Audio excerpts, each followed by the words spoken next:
Bom dia a todos, um bom domingo. Eu venho trazer uma palavra de Deus ao teu coração.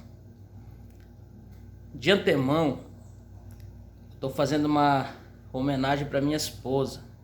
Ela é professora e sempre ela me questiona porque eu tiro o quadro de formatura dela. E hoje eu venho fazer uma homenagem a ela. Em Lucas, capítulo de número 3, no versículo de número 9, diz: o machado está posto à raiz das árvores, e toda árvore que não dá bom fruto é cortada e lançada no fogo.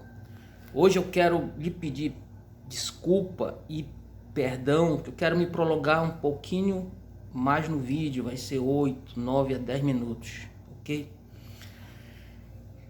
Esta é uma reflexão que fala concernente à pregação de João Batista.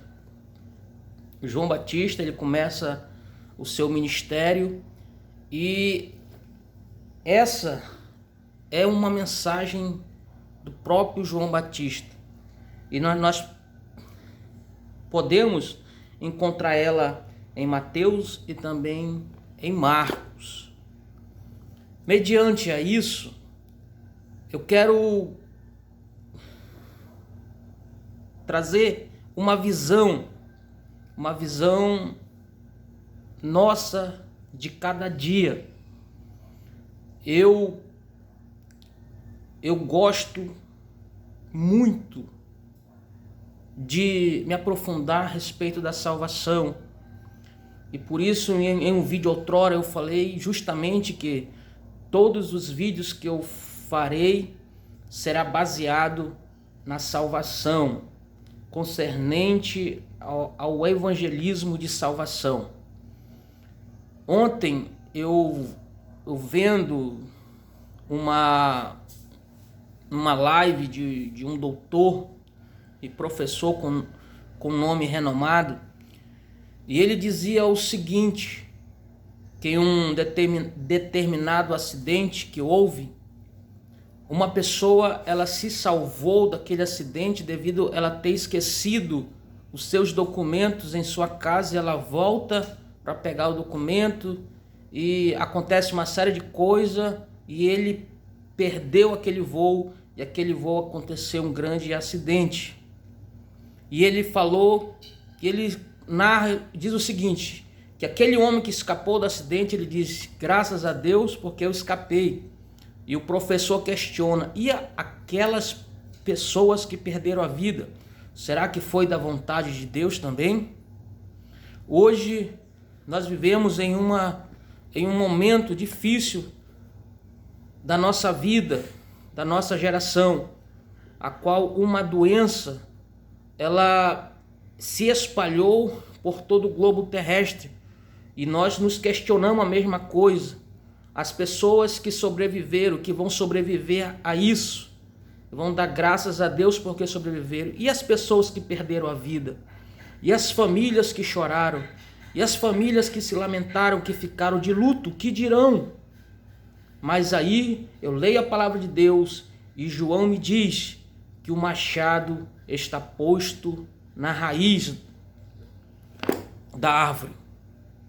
Não precisa ser um teólogo, não precisa ser uma pessoa estudada, doutorada e enfim, divindade, muitas coisas para ler a palavra.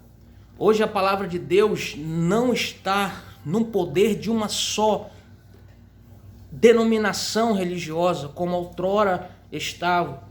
Apenas uma instituição tinha o poder, o controle, o domínio sobre a palavra, porque ela se constituía como intérprete e ao mesmo uma voz, um porta-voz entre Deus e os homens. Isso foi quebrada na Reforma Protestante. E hoje nós temos acesso. Hoje você pode pegar uma Bíblia e ler, e pode pegar também um estudo e fazer um estudo elaborado dela, mas mediante a isso, pedindo orientação do Espírito Santo de Deus. E se for possível, necessário, uma pessoa também de conhecimento ao seu lado para lhe explicar. Mas hoje nós temos acesso à palavra de Deus. Então essas indagações, esses questionamentos a respeito de Deus nos revelam que verdadeiramente nós estamos distantes de Deus, porque nós indagamos e questionamos uma coisa que nós mesmos produzimos.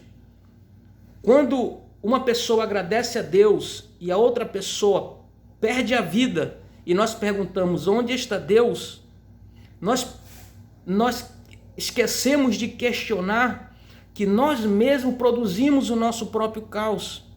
Porque segundo estudos detalhados das agências que regulam a aviação, houve um erro. Não foi de Deus, foi um erro humano. E isso que nós estamos vivendo hoje, esse caos no meio à saúde, não foi Deus.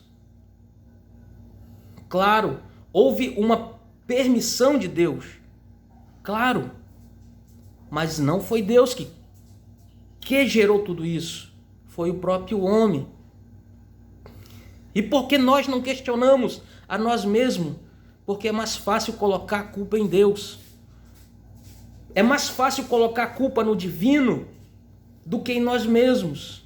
Porque hoje nem um cientista, nem um doutor, não tem uma resposta científica a respeito desta doença. É tanto que não tem uma resposta que até hoje ainda não encontramos uma droga, uma vacina. Porque um diz uma coisa, outro cientista diz outra. Ou seja, nós questionamos o divino, mas esquecemos de questionar a nós mesmos. E eu lembro da passagem que fala a respeito de Noé. Noé dizia, olha, vai vir um dilúvio. O que as pessoas faziam de Jesus? Que elas bebiam e se davam em casamento. Eles não estavam nem aí para que Noé falava. Quando Noé dizia uma coisa, ele dizia, esse negócio aí de Jesus, esse negócio de dilúvio, isso aí é para doido, é para religioso, é para pessoa crente fanática. É isso que eles falavam. E hoje nós dizemos, olha, Jesus é a salvação, Jesus é o caminho, só Jesus pode nos levar à vida eterna. Ele diz, que negócio de vida eterna, que negócio de salvação, esse negócio de morar no céu, esse negócio de... Isso não existe, isso foi o homem que criou a religião. Essa é a nossa resposta que nós recebemos. Mas para questionar Deus e para colocar culpa no divino, nós nos levantamos as nossas vozes para colocar. E nós dizemos, por que a miséria? Por que a pobreza? Por que o estrupador saiu do presídio, estrupou uma criança inocente e matou ela? Aonde estava Deus que permitiu isso? Deus viu. Deus estava lá. Mas o preso só saiu porque um magistrado concedeu a liberdade.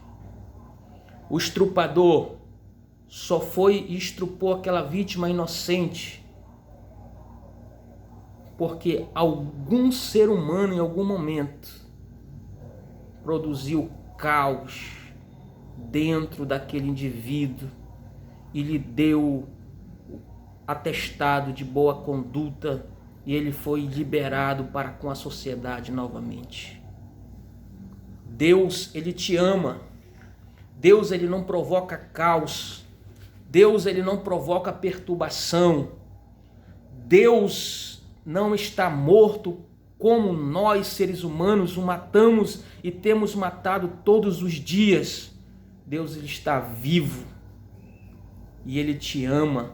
As pessoas dizem o seguinte: depois dessa pandemia, o ser humano vai ser uma pessoa melhor, uma pessoa boa, ele vai ser carente, ele vai compartilhar o seu sustento, o seu pão. Vai não, meu amigo. Infelizmente, o ser humano sem Deus, o ser humano sem o Espírito Santo de Deus, o ser humano sem Jesus Cristo, ele é apenas uma folha seca que o vento bate e ele vai de um lado e ele vai para o outro. O ser humano sem Deus, ele é carente. O ser humano sem Deus, ele é vazio. O ser humano sem Deus, ele é nada e ele produz o nada. Por quê? Então, meu irmão, reconheça Jesus como teu Salvador. Reconheça Jesus que Ele é o pão da vida. Ele é a água viva que quer saciar a tua sede. Jesus é o único que pode tirar todos os questionamentos da tua mente, do teu coração. Um dia também eu já me questionei a respeito de Deus. E em todos os quesitos eu dava uma resposta cientificamente. Porque a ciência me respaldava e me dava voz. Mas um dia, em um determinado tempo da minha vida, eu encontrei e vivenciei uma pessoa perdendo a sua vida com câncer. E aquela pessoa recebeu um diagnóstico de alguns dias, meses de vida. E a ciência não conseguiu me dar uma resposta. Mas em uma oração, em um culto num domingo, Deus me deu uma resposta.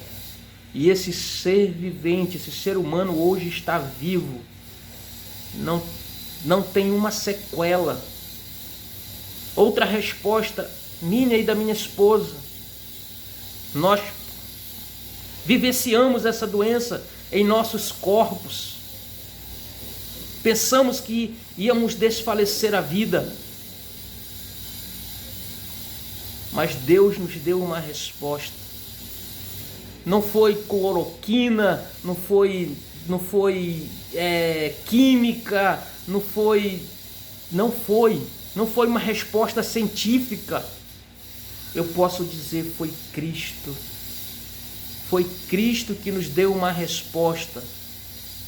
Porque no dia que eu fui até o posto de saúde, entre a vida e a outra vida, o médico me enviou para casa. E quando eu pedi a ambulância, tinha 230 pessoas na minha frente. Vejam bem, Jesus Cristo é a nossa esperança. Jesus Cristo é o caminho, a verdade e a vida. Entregue a tua vida para Cristo, porque somente Cristo tirará todas as respostas do teu coração, te dará a resposta do teu coração. Deus te abençoe. Daqui a pouco vai ter vários líderes, pastores, reverendos, fazendo lives, fazendo culto. Escolha uma e seja abençoado. Me perdoe porque eu prolonguei um pouquinho mais, mas é uma palavra que eu quero deixar no teu coração, uma palavra de salvação, uma palavra de Deus para ti, que Jesus te ama e Ele morreu naquela cruz, não foi em vão, foi porque Ele te ama. Um bom domingo, Deus te abençoe e nos abençoe também.